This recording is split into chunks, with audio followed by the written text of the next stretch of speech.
ekoki mpe kondimama.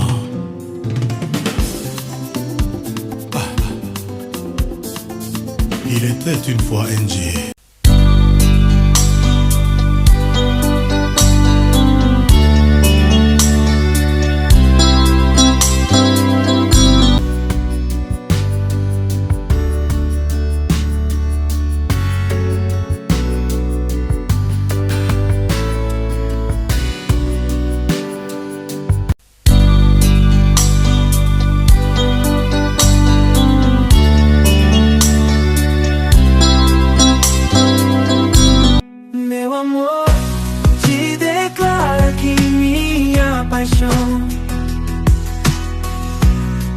Sentimento puro sem explicação.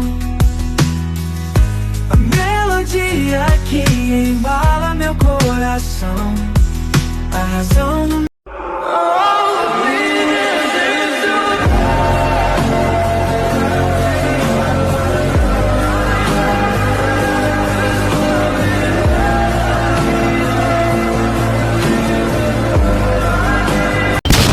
Chers téléspectateurs, les amis des mondes de la télévision, je vous salue là où vous êtes. Je suis Vini Wembomba, votre serviteur, dans le cadre de Mondes de la télévision, notre émission Carnet de santé. Et nous sommes encore revenus ici au centre hospitalier méthodiste de Kinshasa, qui se trouve ici à Mouafoula, précisément dans le quartier Kimbwala. Conduit par coordonnateur Clément Wembo Yohani Amatale, qui coordonne cette équipe aujourd'hui. Je suis avec le docteur. Bonjour docteur. Bonjour. Nos téléspectateurs, bonsoir. Vous écoutez, présentez-vous. Je réponds au nom des docteurs Mala Opetia, médecin généraliste, évoluant ici dans ce complexe hospitalier méthodiste de Kinshasa. Les docteurs, vous avez fait combien de temps depuis que vous êtes ici ensemble? J'ai fait pratiquement quelque chose de 3 mois et quelques semaines. Et vous habitez au quartier? Non, je n'habite pas le quartier, j'habite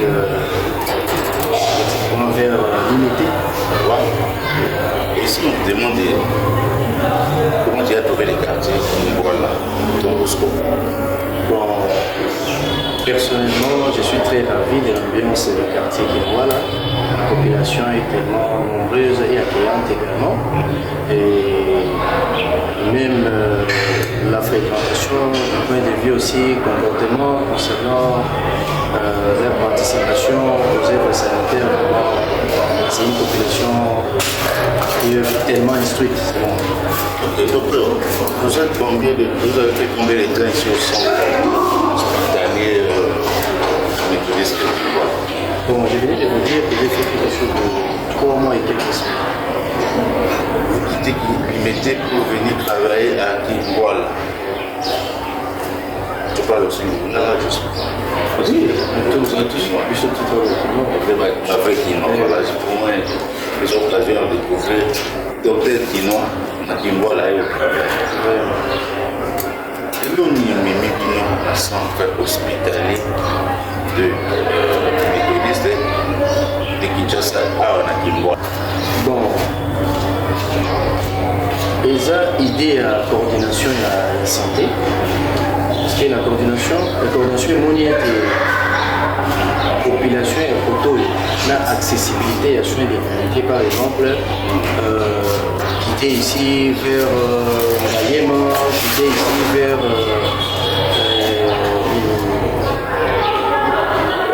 Mamayemo, il y a une longue distance. C'est pareil qu'il voit là, Mamayemo.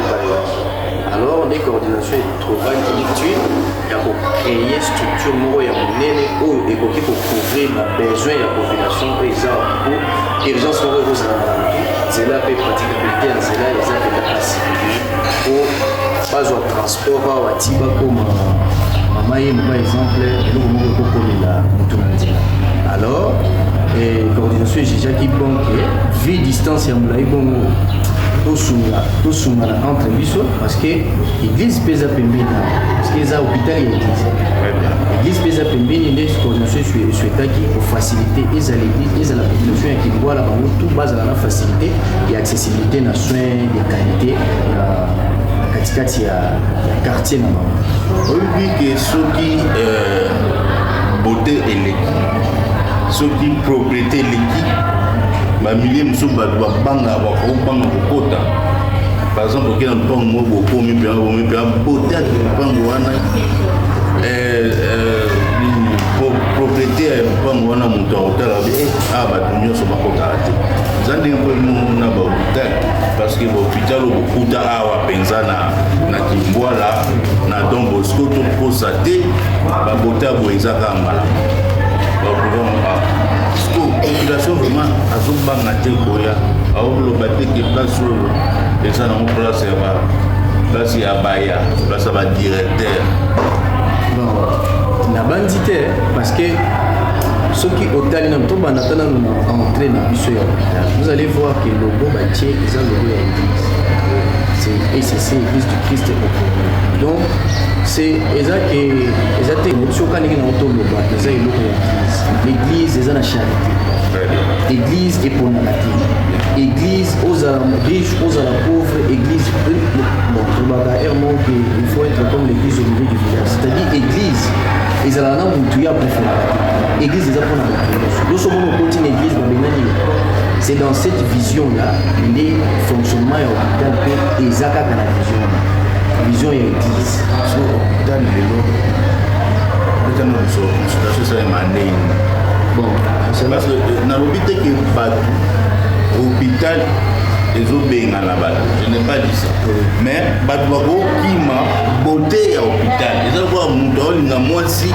amoni kaka mwasi wana aza bien mwasi aza ya niveau na mati en tout cas oza parce que même biso pétant komanda okola hôpital apenda emplacement ya structure sanitaire olobi ete non vie babâtiment vie beauté ya église ya hôpital bon mbongo naza nango nakoki jamais koaccéder na soin mais bato bamikosate consultation eza na prix moko abordable mpona tout c'est-à-dire consultation générale c'est à 10 000 francs fiche eza na 10 000 francs 10 000 francs donc tosala kotia fiche consultation na 10 000 francs mpona kofacilité moto nyonso azala na makoki bakutana na médecin baexamine ye epuis baexamen mpe eza na baprix moko abordable maintenant bato baye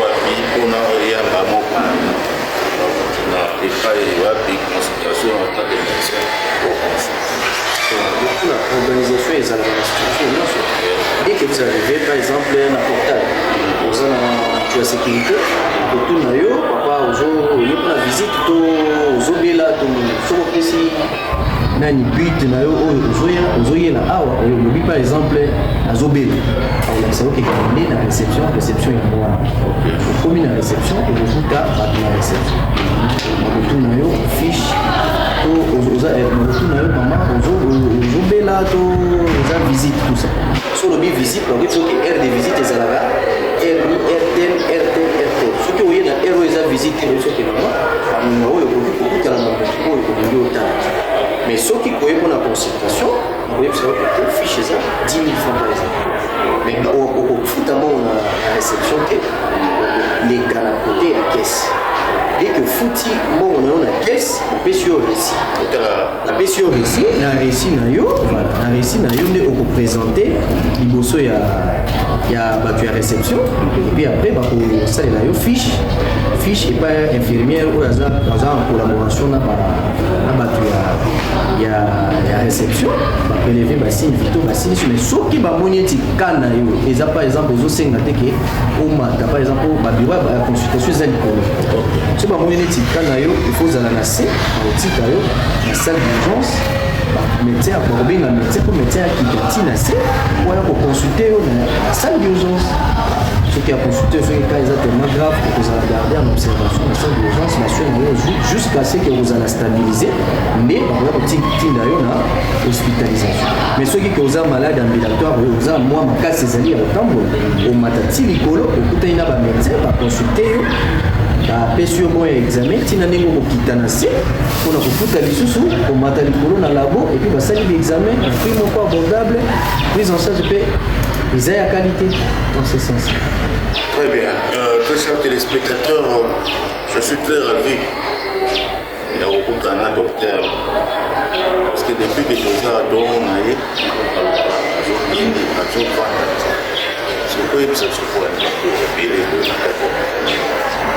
bon, bato ebele neti biso awa médecin okoki kozala na bureau soki koza na consultation soki osilisi baconsultation toza na baheure oyo torepartisaki ke non de 6 heures bien de 5 heures à 6 heures il faut kosala tour de ça par exemple 12 heures à 13 heures il faut kokita lisusu kosala tour de ça de 18h à 19h ou de 19h à 20h, il faut que ça tour de ça. Au moins 3 tours de ça, il faut tour de ça, c'est-à-dire autant la malade, nous sommes au bazar de service.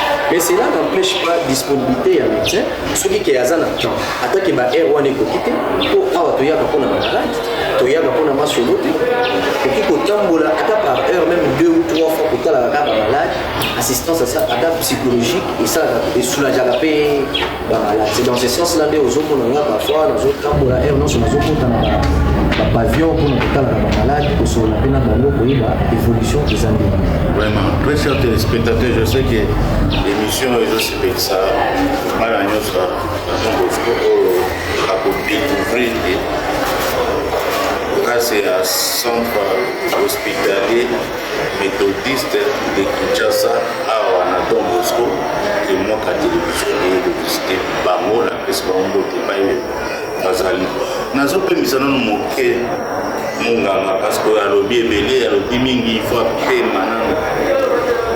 Na qui ne relaxe bino ba service aux en cadre ya centre hospitalier méthodiste de Kinshasa wapi pai nazo ko bengisa bino la qualité non seulement ya mosala mais qualité ya matériel auto kutaka bino moto boya portail wana ezala nango vert boya bokuta bo contrôler bo visiter ba service oyo eza naza surpris ke bobima lisusu na Don Bosco soi-disant ndekono abeli okende soi-disant pompage okende soki kitambo ke pour parler pétué, je vous laisse les suivre.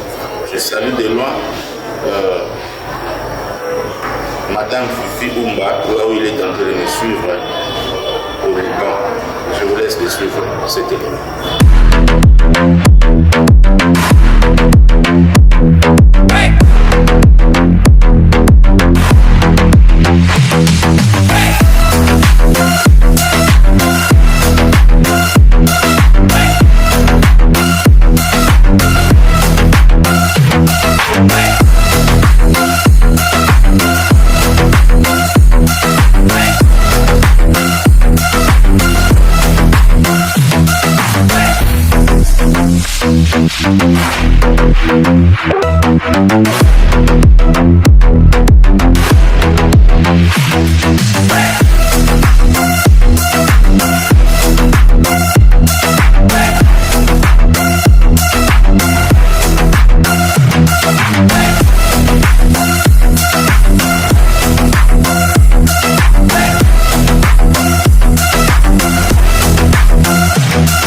J'étais même si passé, on m'a enlevé tous les deux dents.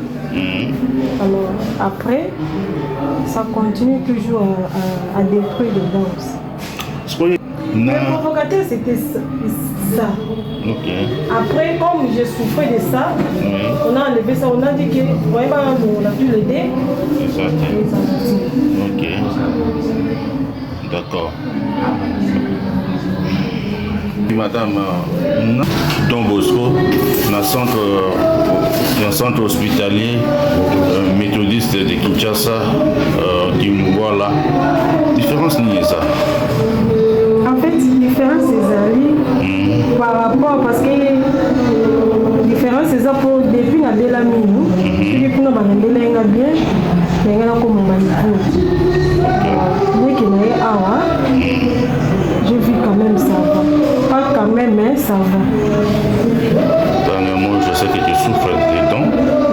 Dernièrement, comme conseil na bandeko bazobanga kokota na centre hospitalier méthodiste de Kinshasa pour na beauté za propriété ya makasi bamusu bakomobanga biokotia nde.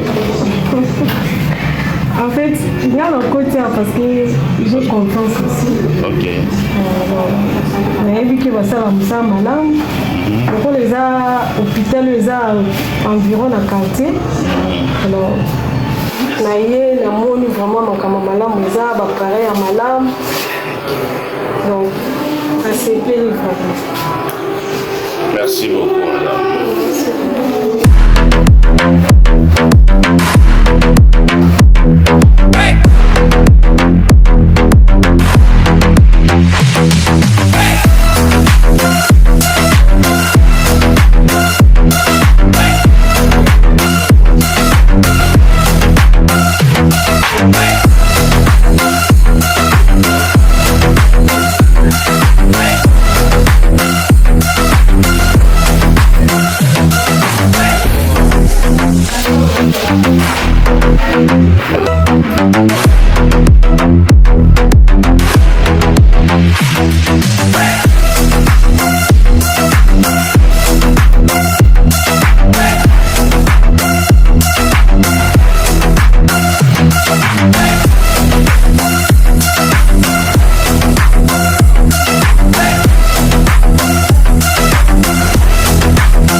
Campagne à miso normalement consultation à miso est à 25 minutes. Mais dès que tu as la campagne, tu quittes ici en 20 000 francs.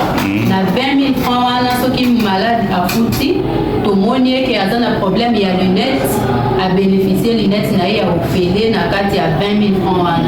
So tout le monde qui a un problème, il y a qui à bénéficier, qui il y a opéré, il y a 20 000 francs.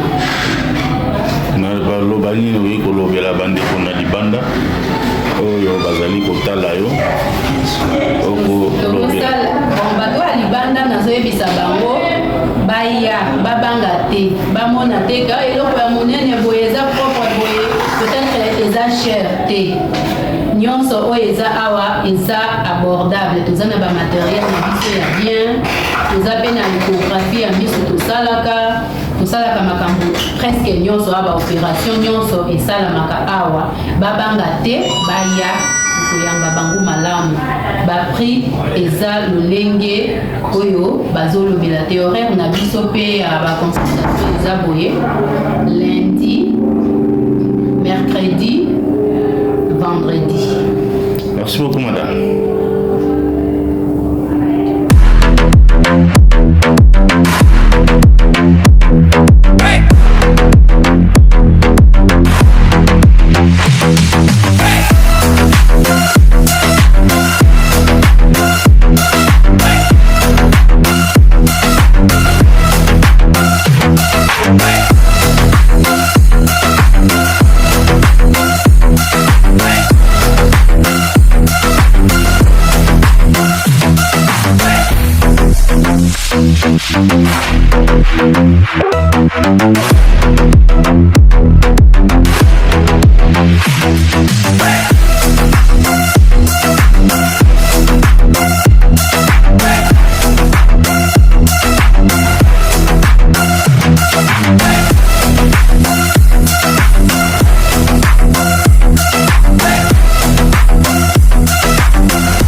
Le laboratoire constitue la plaque tournante une formation médicale misala oyo esalema awa ya juste mpona koaider population à travers baservice na biso mpona koétablir badiagnostic kodéterminer différentes maladies oyo ezodéranger population. Alors de façon synthétique, l'examen à laboratoire un peu spécialisé les a réalisé ici au centre hospitalier méthodiste de Kinshasa précisément à Kimwala. Les analyses en caractère microbiologique et ça les marawa, les examens en caractère biochimique, les examens en caractère hématologique, voire aussi des examens qui permettent à déterminer certaines concentrations des hormones dans d'autres labos. Mais ça se fait comment? Parce que dans les maladies, il y a la réception. La réception d'un médecin a sali la liste et à qui c'est comme ça, comme ça, non? Et ça se fait comment? Parce que apparemment, on a pénétré en base de l'union sur les cas, nous expliquer à téléspectateurs. Ok. Alors, c'est que Zaboué, le malade commence d'abord à partir de la réception. Au banana réception, nous avons contact wana, partie wana, pour la fiche, les fiches, comme ça on va conduire dans le cabinet à médecin pour à se faire consulter. Après consultation, naïe pas un médecin. À ce moment que le médecin va découvrir à partir de la plainte qu'il a présentée, il y a un laboratoire pour un examen. Et à ce moment que Bissou trouvé, ce sont des examens pour les aller en caractère hématologique, en caractère biochimique, en caractère immunologique et autres des mandats. Ça, le décryptage et l'analyse recommandée pour permettre aux cliniciens de pouvoir réaliser un bon diagnostic pour la prise en charge du malade. L'hôpital est Nénéboué et au Zamba. Ça voulait quoi dans tout ça? Non, c'était comme je vous avais dit, une idée à père spirituel Nabiso, monseigneur professeur Lungé, on a choisi dans le cadre d'évangélisation approfondie avec effet impact visible, de la œuvre Oyoko a continué l'évangélisation et ça a un aspect pastoral. Ils ont l'éducation, ils ont l'aspect de la vie sociale, à sala volet oyo à sala évangélisation en profondeur en matière de santé dans les populations atalaki te ba milliers que non milliers ezako na beaucoup implanter structure ya boye mais atalaki non les milliers reculés il faut implanter cette formation médicale pour aider Batou dans le cadre de l'évangélisation. C'est pourquoi structure est allée ériger la musique de façon à aider la population les alliés dans la souffrance. Les autres vraiment soutien sur le plan de vie sanitaire en sens voilà, prochainement, je crois que vous pouvez expliquer en détail le monde de route. Moi, pareil, ils ont moins mêlé. Entre autres, je ne sais pas si vous les gars rapidement. Tu vas dans ce moment-là, on va expliquer les choses. Oui. Ça permettre les choses de comprendre, la population à comprendre que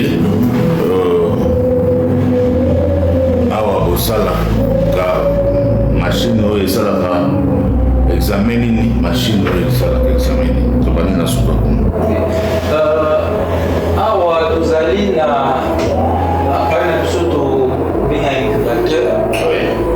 incubateur oyo ezopermettre biso de pouvoir réaliser l'examen ya microbiologie, l'examen ya biochimie. Par exemple, si on a réaction, bien réaction à température moko, au principe examen, ils ont exigé de soumettre en haut l'appareil pour régler la température selon le principe d'analyse. Donc c'est l'incubateur. Sorte de maladie nini ebimaka bon machine normalement appareil oyo kopesa vraiment maladie mais ils ont permettre étape moko ya examen soit biochimique soit microbiologique pour réaliser la carte. Par exemple na microbiologie l'étape il y a culture microbienne. La culture microbienne, après avoir ensemencé colonna, en microbiologie, colonna a microbe. Boloni microbe, il faut incuber. Par exemple, pendant 24 heures. Pour incuber, c'est-à-dire que tu as un appareil où la température indiquée selon le principe examen. Vous allez incuber là, peut-être pendant 24 heures. Pour la microbiologie, pendant 24 heures. Et puis à 37 degrés par exemple. Vous incubez à 37 degrés.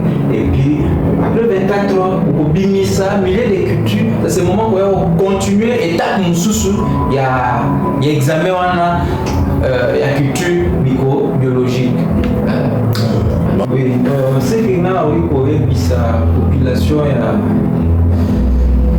environnante, c'est juste couper sa confiance parce que personnel où est vrai la formation médicale en général et plus particulièrement dans le laboratoire, ce sont des personnes averties dans le domaine. Ce sont des personnes averties, ce sont des experts où ils sont formés dans l'université et puis selon l'expérience dans le bango, des basali, pour faciliter, pour aider dans les cas d'évangélisation approfondie avec effet impact visible. Donc, les musiques, la perception de confiance, n'a pas déjà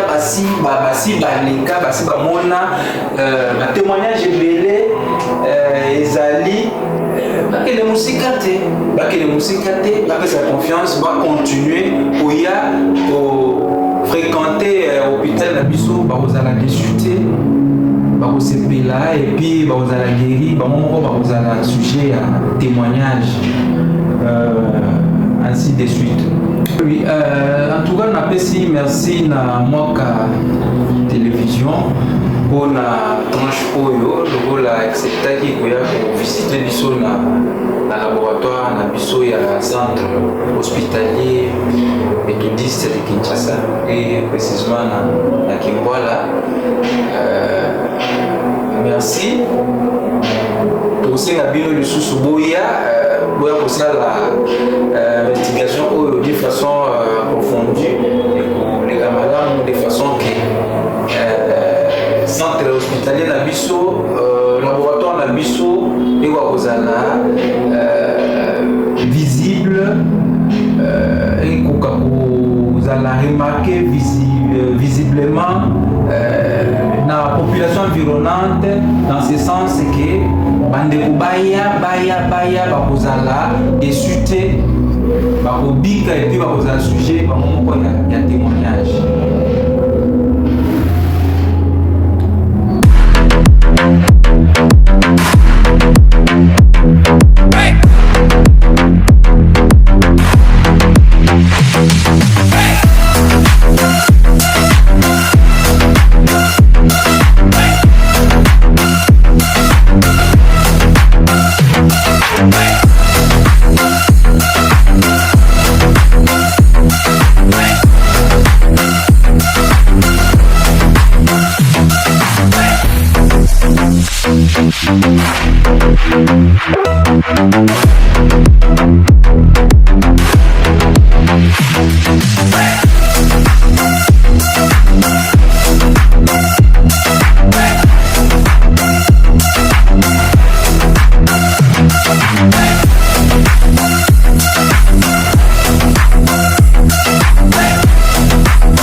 peu près, au moins, on a, d'abord, je commence d'abord par une introduction pour l'énoncier. Concernant les chambres, on a au moins 60 lits. 60 lits, donc on a au moins à recevoir 60 malades dans chaque des salles. Ok. Dans chaque des salles, on a au moins à avoir 60 malades dans chaque des lits. Ok, merci. Ok.